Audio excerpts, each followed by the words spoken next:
Hi everyone, this review is for the self-pH balance digital pH meter, and these are the items that come inside the box: the digital pH reader and the buffer powder for calibration at 4 pH, 9.18 pH, and 6.86 pH.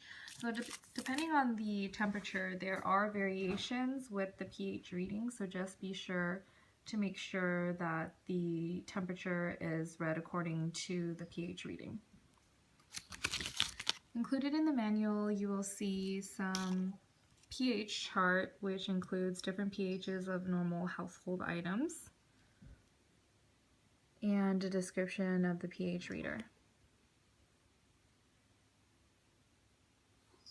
So before you use the product, just make sure that you calibrate the device and always leave the lid on when you're not using it. I've included a link for the product at the bottom of this video. Thanks for watching.